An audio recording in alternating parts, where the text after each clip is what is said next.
gentlemen of the press, fellow citizens of the Federal Republic of Nigeria, I consider it important to address and report to you today on issues that define the future of elective government and legitimate leadership in our country.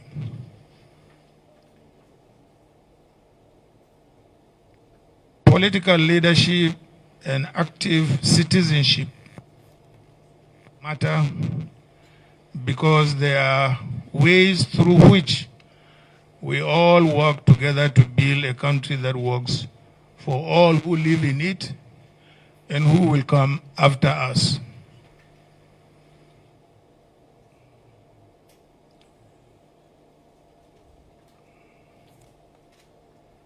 Our country is bigger than any one of us, and its standing in the world affects the fate of all who come from or live in this great country, which has great future.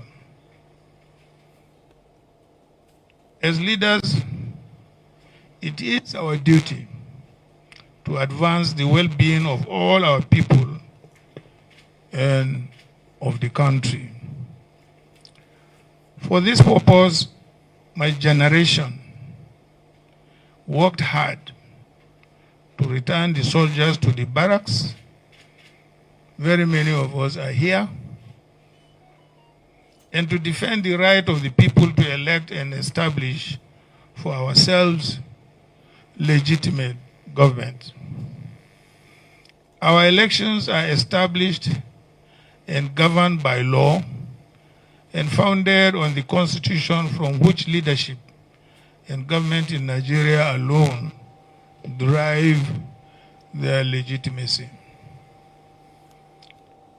The people look up to us as leaders to respect these rules and to defend them. This is what has brought us here today.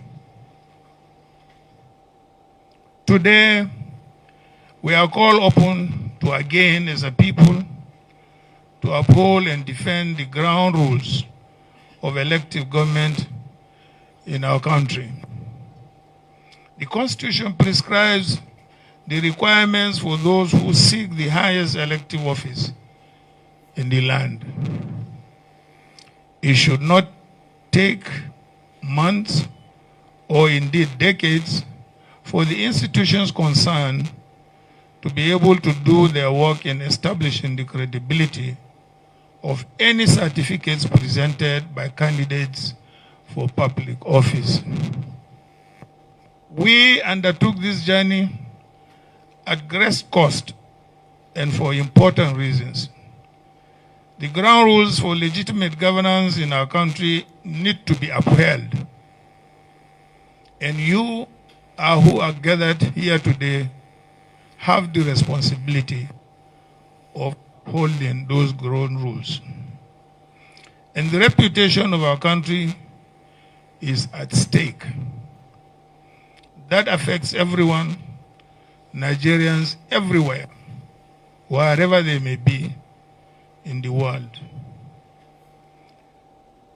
I am a Democrat by conviction and a citizen of a country that I love. The issues at stake in this case require us once more to rededicate ourselves to both the country and our Constitution. Now we must entrust these facts to us all as citizens and as leaders of the institutions charged with interpreting our Constitution. I should thank the lawyers, both in Nigeria and in the United States, who have assisted us in bringing clarity and definitive answers to these issues that appear to have defied our institutions for nearly a quarter of a century. I also Want to extend my gratitude to the Nigerian citizens and friends of Nigeria, both within and beyond the shores of our country, for their patience as we have sought to find the facts and establish the truth. I wish to pay tribute to the late human rights activist, Chief Gani Fawehimi, senior advocate of Nigeria, who inspired us on this path of discovery.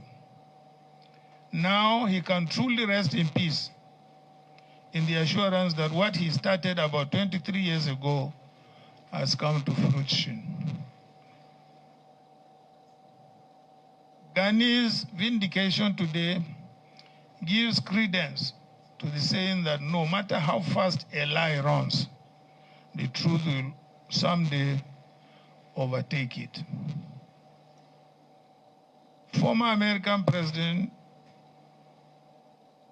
Thomas Jefferson once said, and I quote, "If I had to choose between government without newspapers and newspapers without government, I wouldn't hesitate to choose the latter."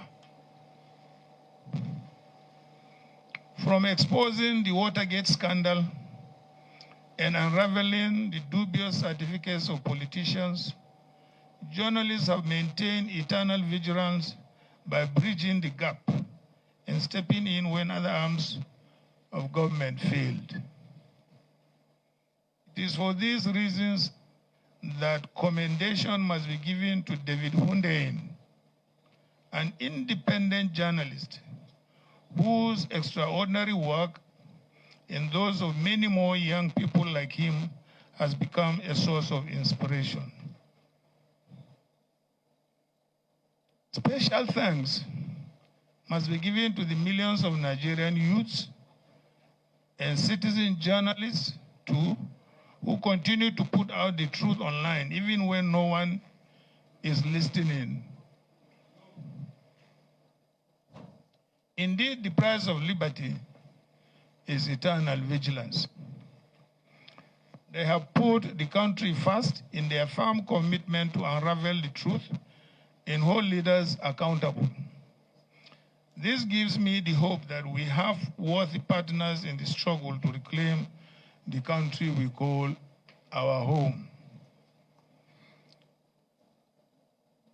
This quest is not for or about Atiku Abubakar.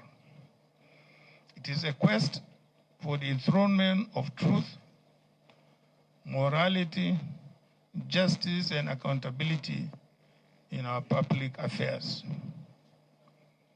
In line with this, let me call on all well-meaning Nigerians, leaders of thought, our religious leaders, our traditional leaders, our community leaders, our political leaders, and in particular,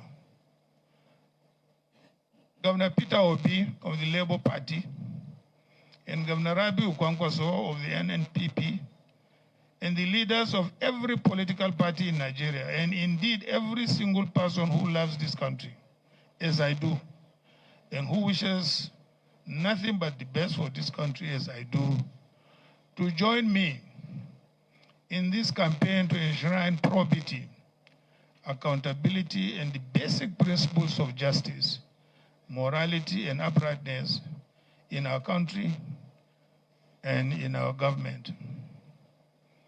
This is a task for each, and let me, therefore, at this juncture, thank you for listening. May God bless you all, and may God bless the Federal Republic of Nigeria. Thank you.